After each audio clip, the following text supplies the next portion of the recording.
All right, now we're going to talk about the double declining or the declining balance depreciation, and we call it the double declining because we're using the 200% declining versus the straight line, or we could use the 150% depreciation. Let's read about it and know some of the equations to use in this double declining or declining balance depreciation.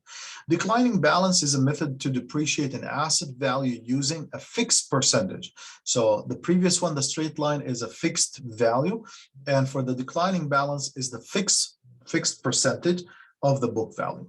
Maximizing the depreciation, maximizing the declining balance can be achieved by doubling the straight line. This is where the double declining coming from, which is called the double declining balance. In order to do the double declining balance, the rate, the depreciation rate would be 2/n.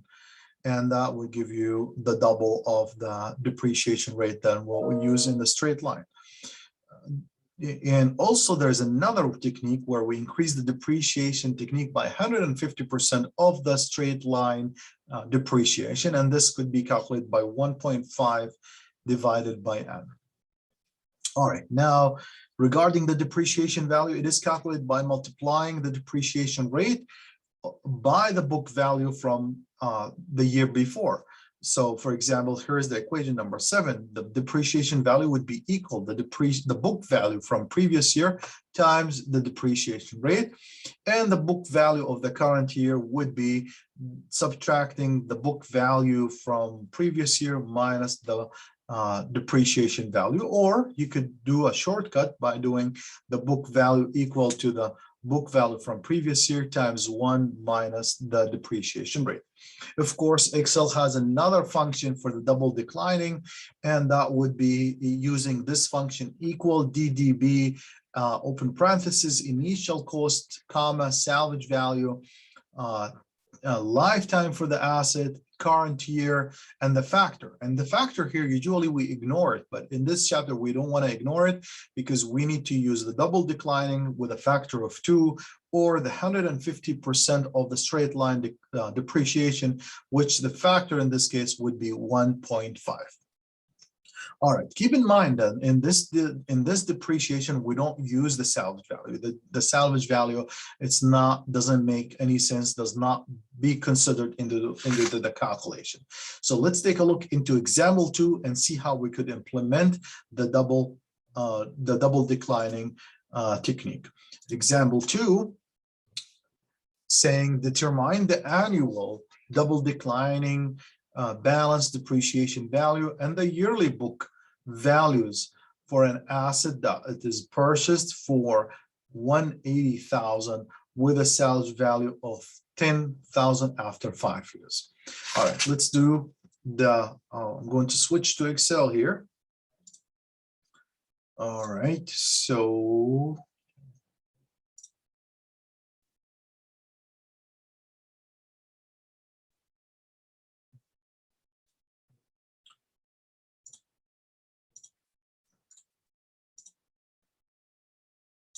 all right, so what we have here, we could use the Excel, the DDB function, and we could use the equation. So I'm going to go start with the right side here on my Excel, which is finding out what would be the depreciation rate, which is 2/5. That will give you 40%. And now let's build this table of the depreciation table, listing down the 5 years, 0, 1, 2, 3, 4, 5. And now let's find out what would be the depreciation value for year 1. The depreciation value for year 1 would be the 40% times the book value on the year before it, which is 180,000.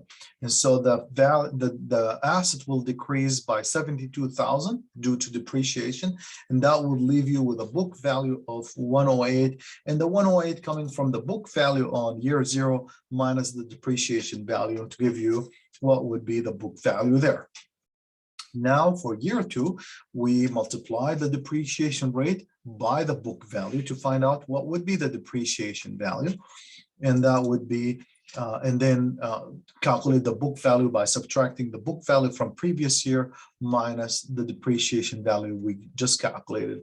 And you keep doing the same thing until you reach to the 13,996. And the nice thing about the Excel, so if you built one function, and then you could just select the right lower corner and drag it all the way down, and that will calculate that by itself. All right, now let's move on to the green table here, where you see that using the DDB function. The DDB function used the cost 180,000 and then 10,000 here, 5 years. The period is we are on year 1, and then the factor would be 2 because we're doing the double declining. If we're using the 150% straight line, that would be 1.5. So I'm going to click OK. That will give you 72. So 180 minus 72 will give you 108.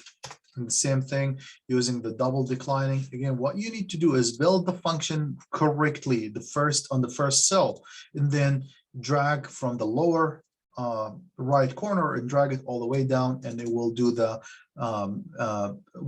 calculation by itself. The only thing is different is the variable cell, which is here B4. So once you copy it to the next row, we'll take it as a B5, as you see here, and then B6 and B7, etc. So these are the depreciation value has been calculated, and the book value is also calculated based on subtracting the book value of a previous year minus the depreciation value we calculated for this year. And that would give you what would be the book value by the end of that year. And that's will give you a salvage value of 13,996. So either way, if you use the DDB or use the equations that we discussed in the chapter, it will give you the same result. Now, let's take a look into example 3, where we need to calculate the double declining, and we will calculate also the 150% declining. So a small manufacturing company purchased an automated cutting machine for $400,000. It is anticipated that the machine will last for 10 years before it's sold as a salvage for $40,000. Use Excel to develop 2 depreciation schedules. So we have to create 2 schedules or 2 tables. One is using the DDB, and the other one is the declining balance at 150% of the straight line. All right, so what we have here, let's go and switch to Excel here. And starting with the double declining balance. So we start with the book value 400,000. That's what the initial cost of the cutting machine. And now let's do the depreciation value using the DDB. So DDB, we use the 400,000. Salvage value is 40,000. It doesn't matter actually if you use the salvage value or not. It's not going to change anything. So I'm going to delete that and click OK, and that will give you the same result. The only thing that is important to keep the salvage value, if you reach to book value less than 40%, it will stop the calculation at 40%. So let's see this. I'm going to just do a quick thing here to demonstrate this concept. 40,000, okay. And that would be, for example, 11. I'm going to do 11, and now let's do, see what that's going to be. 40,000. All right, so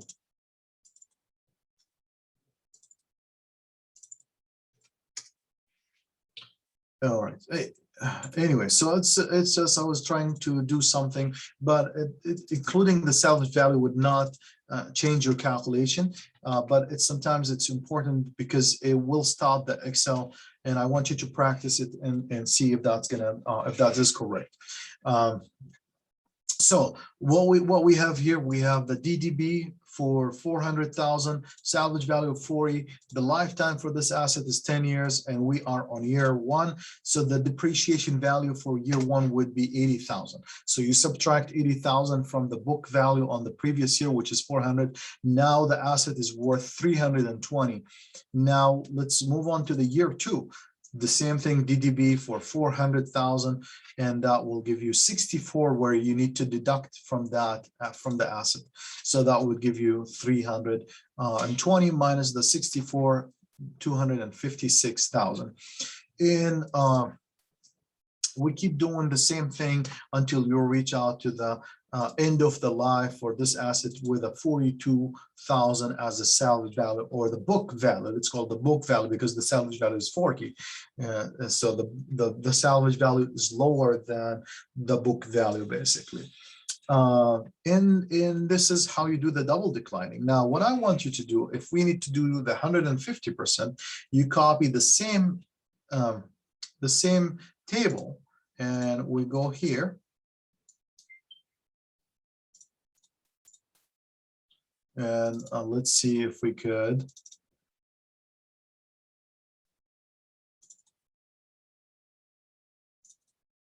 All right, what we need to do, so what I did, I copied the table here.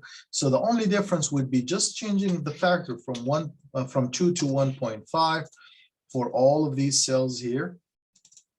All right, and now that will give you, so this is not, this is 150% DB rate. And let's double check. So what we did the DDB function for 440,000, 10 years, and then the period is, we are on year 1. So this is the reduction in value, the depreciation value for the asset. Subtract the 400 from the 60, that will give you the book value at the end of the year. And then you keep doing the same technique until you find out what would be the, book value for each year, until the end of year 10 would be 78,749. All right, so this is what we did here. And also what we could do, we're going to move on to the next example.